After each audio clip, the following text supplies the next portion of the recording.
Hello guys, welcome to একে all mini blog. আজকের ব্লগটা লং হতে চলেছে, ভিডিওটা স্কিপ না করে পুরোটা দেখতে থাকো, আশা করছি ভালো লাগবে। আজকে আমরা চলে যাচ্ছি ভান্ডারহাটি কেশবপুর মন্দির। হ্যাঁ, আমি একা যাব না, আমার সাথে যাবে সঞ্জু ভাই। আমি তাই চলে যাব সোজা চন্দনপুরের গা দিয়ে রামচন্দ্রপুর।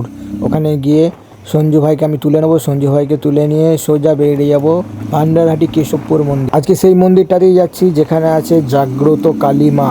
অবশেষে বাইপাসের কাছে চলে এসেছি। হ্যাঁ, বাইপাসটা খুব সুন্দর করেছে। এইটা হলো আমিরার মোড়। ভিডিওটা আমি কেটে কেটে করছি কারণ রাস্তাটা অনেক লং, আর কিছুটা গেলেই চলে যাবো সঞ্জু ভাইয়ের বাড়িতে। এই সেই ব্রিজটা, যে ব্রিজে আমি একবার ভিডিও করে গেছি।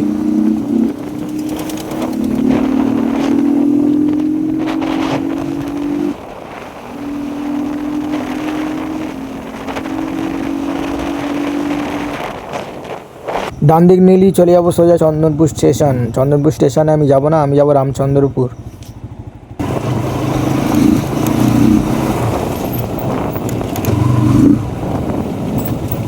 বলো কোথায় শুট করতে মন্দিরে চলো আস।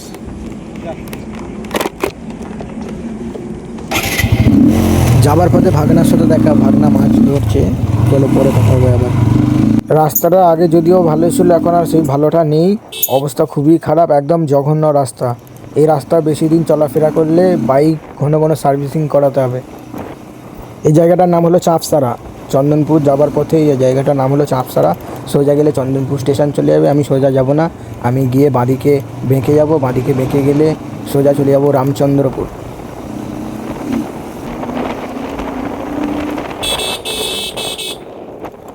রামচন্দ্রপুরে যাবার রাস্তা চলে এসেছে, এবার সোজা বেরিয়ে যাচ্ছি রামচন্দ্রপুর। তারপর ভাইকে নেব।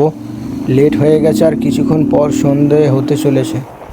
সন্ধ্যের আগে চলে যাব, আমরা পৌঁছে যাব ভান্ডারহাটি। দেখছি একটা বিয়েবাড়ির প্যান্ডেল হয়েছে।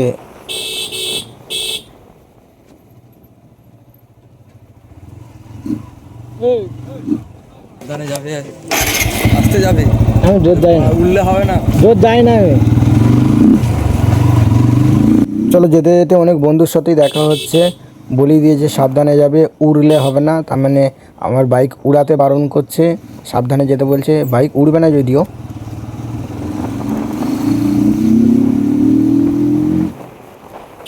সঞ্জু ভাইয়ের বাড়ির কাছে চলে এসেছি। সঞ্জু ভাই দেখছি এখানে এখনও দাঁড়িয়ে নেই।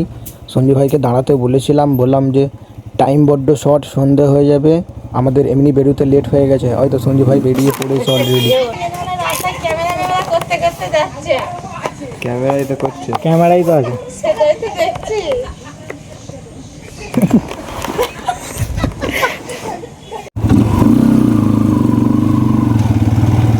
সঞ্জু ভাইয়ের ওখানে একটা মহিলা বলছে, আমি ভাবলাম ক্যামেরা হচ্ছে, আরে ক্যামেরাই তো হচ্ছিল।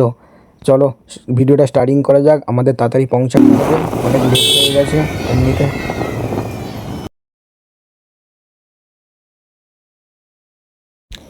ব্লগ বানাতে বানাতে যাচ্ছি, বাচ্চাগুলো মনে হয় জানতে পেরে গেছে, তারা খুব খুশি, তার জন্য হাই হাই করছিল, হাত তুলে। এমনিতে আমার ক্ষুদ্র ক্ষুদ্র ফ্যান, বাচ্চাগুলো তো ভালোবাসা পাচ্ছি।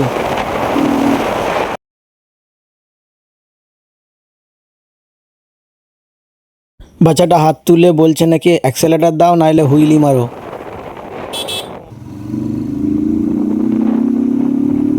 এখনকার যতগুলো ব্লগ হচ্ছে তার থেকে বেশি ব্লগ ভালোবাসে বাচ্চারা মোটো ব্লগ। আর যতজনই দেখছি মোটো ব্লগ খুব ভালোবাসে বাচ্চারা, যেখানেই যাই সেখানেই বাচ্চারা একটু সাপোর্ট করে। চলে এসেছি পোড়াবাজার স্টেশন। পোড়াবাজার স্টেশনের রেলগেটটা অনেকক্ষণ ধরে পড়ে থাকে, প্রায় কখনো কখনো 30 মিনিট, কখনো কখনো 10 মিনিট, এমনভাবে গেট পড়ে থাকে। 10 মিনিট পড়ে থাকলে কোনো অসুবিধা নেই, কিন্তু 30-40 মিনিট পড়ে থাকলে একটু সমস্যা, যেতে যেতে অন্ধকার হয়ে যাবে।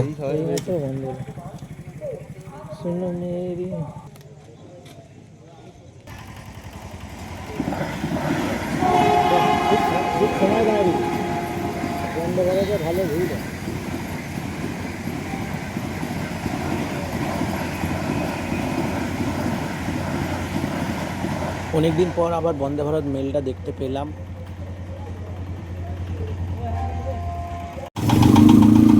রেলগেট তুলে দিয়েছে, রেলগেট পড়েছিল প্রায় 25 মিনিট হয়ে যাবে। অনেকক্ষণ ধরে দাঁড়িয়েছিলাম, বিরক্ত লাগছিল। চলো তাড়াতাড়ি যাওয়া যাক। কি আছে হেলমেটে?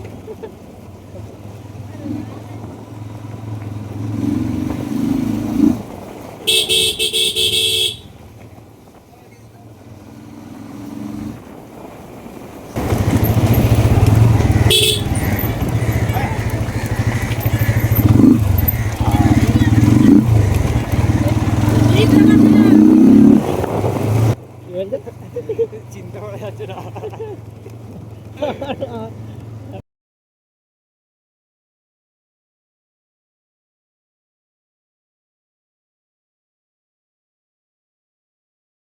মহিলাগুলো বলছিল যে চিনতে পারছি না, চিনতে পারবে কি করে, হেলমেটের কাঁচটা নিচের দিকে নামানো আছে আর রাতে তাহলে কি বলবে?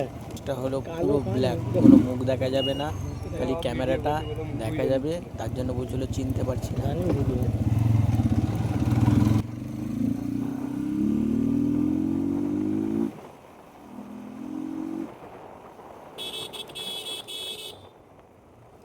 আর 5 থেকে 7 মিনিটের মধ্যে পৌঁছে যাবো আমরা ভান্ডারাটি কেশবপুর মন্দিরে।